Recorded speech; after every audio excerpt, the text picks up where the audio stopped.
मेरे आपसे एक गुजारिश है कि जो भी क्षेत्र आप जब जिला बनता है कोई शहर, तो उसके साथ जो असेंबली लगता है, जैसे हमारा डब्बावाली में कालांवाली लगता है, तो ज्योग्राफिकली इस प्रकार से है कि वो सिरसा और फतेहाबाद तक लग जाता है कालांवाली। जो क्षेत्र आप उस जिले में मिलाते हैं, तो मेरा एक सुझाव है कि वहां के विधायक, वहां के जिला पार्षद, सरपंच, उनका कंसर्न लेना बड़ा जरूरी है कि ये किस क्षेत्र में जाना चाहते हैं। अभी कुछ गांव को तब्दील किया गया है ब्लॉक्स में, तहसील में, तहसीलें बदली है, उसमें मेरे हलके के भी 4 गांव जो कालांवाली तहसील से सिरसा तहसील में लिए हैं, बिल्कुल ठीक लिए हैं। हमने 6 गांव दिए थे जिसमें बीरूवाला, गुड़ा और जीडी गांव भी है।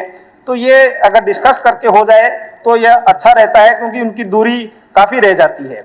दूसरा, अध्यक्ष जी, पीछे ग्रुप डी की भर्ती हुई, उसके अंदर 13,536 पद भरे गए, और दोबारा जब ग्रुप सी की भर्ती हुई तो उन्हीं में से ग्रुप डी में से ही सी में चले गए कुछ बच्चे, तो वो पद है वो खाली रह गए, फिर भरे गए, सी वाले डी में आ गए।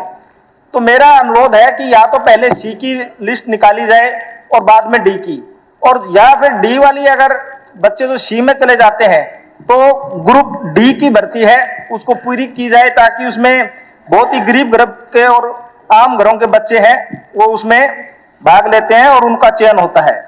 इसी प्रकार गरीब आदमियों की जो मकानों की किस्त है वो अध्यक्ष जी 1 साल से लगभग पेंडिंग पड़ी है, दूसरी किस्तें नहीं आई, और अगर वो खुद से अपने कहीं से कर्जा लेके छत लगा भी लेते हैं तो फिर उनको पैसा नहीं मिलता।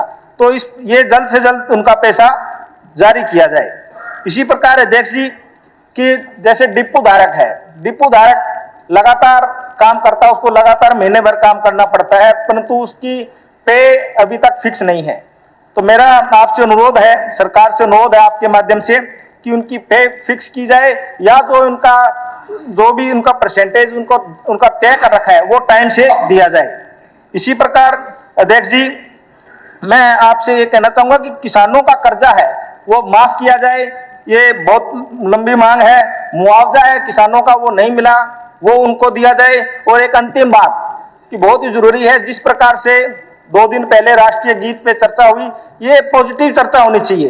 एक दूसरे पे लांछन लगा के हम ये सोचते हैं कि एक दूसरे पार्टी को नीचा दिखाने का काम करते हैं, इससे राष्ट्रीय गीत को दूषित करने का काम किया गया है भारतीय जनता पार्टी की तरफ से।